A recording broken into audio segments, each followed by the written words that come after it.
Highway 47, the last haul. Jason Carter had been trucking for over 15 years, but nothing ever rattled him like that night on Highway 47. A long, desolate stretch of road cutting through the backwoods. It was known for its isolation and eerie silence. But Jason didn't believe in ghost stories. He believed in fuel, miles, and the paycheck waiting at the end of the road. It was just past midnight when he spotted the hitchhiker. A woman standing by the shoulder, wrapped in a tattered hoodie, her head down. Jason never picked up hitchhikers, but something about her felt different. Maybe it was the way she stood, still as a statue. Maybe it was the endless, empty road behind her. Against his better judgment, he slowed his rig and rolled down the window. "Where you headed?" She looked up and his stomach turned. Her face was pale, her lips cracked, but her eyes were hollow, bottomless pits of blackness. Jason's breath caught in his throat. Before he could react, she was already climbing into the cab. His pulse pounded as he pulled back onto the road. She sat stiffly, her hands folded in her lap, staring straight ahead. "You got a name?"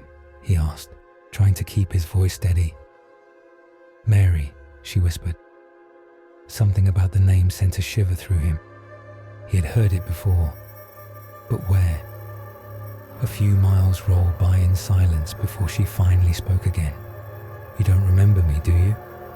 Jason's hands tightened on the wheel. "Should I?" Mary turned her head, and he felt her gaze burning into him. "5 years ago, this highway, you left me here." His mouth went dry. Images flickered in his mind. Rain, a storm, a woman pounding on his window, begging for a ride. He had been exhausted, eager to make his deadline, and he'd driven away, leaving her alone in the downpour. "No, that can't be. You left me to die, and I did."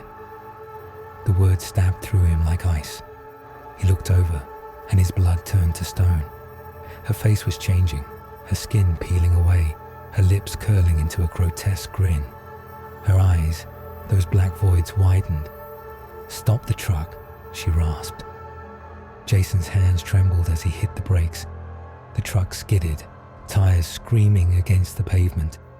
He turned, but the seat was empty. The passenger door was open, swinging in the cold night air. His breath came in ragged gasps. He looked in the rearview mirror. There, on the road behind him, stood Mary, watching, smiling, her form fading into the darkness. The truck's radio crackled to life, though he hadn't touched it. A voice, distorted and distant, whispered through the static. "See you soon, Jason." He slammed the door shut, jammed his foot on the accelerator, and tore down the highway, swearing he'd never stop on Highway 47 again. But deep down, he knew it didn't matter. Mary would find him.